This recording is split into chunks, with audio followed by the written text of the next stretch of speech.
நம்ம வரமா சாமா என்று தலைப்பு பேசுறதுக்கு நம்ம கடவுள்கிட்ட என்ன வரம் கேட்டாலும் தருவார்ல, அது மாதிரி தான் நம்ம பூவில் ஆண்டவர்கிட்ட என்ன வரம் கேட்டாலும் தருவார். அதனால தான் நாங்கள் வர என்ற தலைப்பில் பேச வந்திருக்கோம்.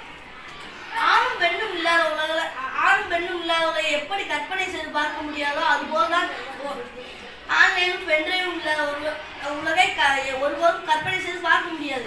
கண்ணி துணை இல்லாமல் கூட வாழ்ந்து விடலாம், ஆனால் கணினி துணை இல்லாமல் ஒருபோதும் வாழ முடியாது. நடுவர்களே, அந்த காலத்துல 12 மணி ஆச்சுன்னா தூங்கிடுவாங்க. ஆனா இப்ப அப்படி கிடையாது. இவங்க சொன்னாங்க அது சாபகண்டா, அதெல்லாம் கிடையாது. இப்போ நம்ம அடுத்த டேட்டா வர்றதுனால நமக்கு மக்களுக்கு எவ்வளவு மகிழ்ச்சி வரும்னு நமக்கு உங்களுக்கு தெரியும். நடுவர்களே, அந்த காலத்துல பிறந்த குழந்தைகள் தாத்தா தாத்தான்னு தான் பேசும். ஆனா இப்ப வெறும் டேட்டா டேட்டான்னு தான் பேசுது. அவ்வளவு மகிழ்ச்சியா இருக்கிறது. அதுபோல செல்போன் இல்லாமல் நம்மளால ஒருபோதும் வாழ முடியாது. அதற்கு சமூக வலைதளம் என்று பெயர் வச்சவனுக்கு ஒரு செலவு வைக்க நடுவர்களே. சமூக வலைதளம் என்று ஏன் பெயர் வச்சான்னு தெரியுமா நடுவர்களே? ஏன்னா அதுக்குள்ள நம்ம போயிட்டோம்னா வெளியே வர முடியாது. அது அவ்வளவு மகிழ்ச்சி அடைந்து கிடைக்கிறது நடுவர்களே. இறுதியாக சொல்கிறேன் கேளுங்கள். மாமா மலேசியாவில், சித்தப்பா சிங்கப்பூர்லையும், பெரியப்பா பெங்களூர்ல இருக்கிறார்கள். ஆனா அதுக்கெல்லாம் தொடர்புடைய இந்த செல்போன், அதாவது சமூக வலைதளங்கள். சமூக வலைதளங்கள் நமக்கு முக்கிய பங்கு வகிக்கிறது. சமூக வலைதளங்கள் இல்லாமல் நம்மளால் ஒருபோதும் வாழ முடியாது. ஆனால் சமூக வலைதளங்கள் நமக்கு வரவே என்று சொல்லி இங்கிருந்து விடைபெறுகிறேன். நன்றி, வணக்கம்.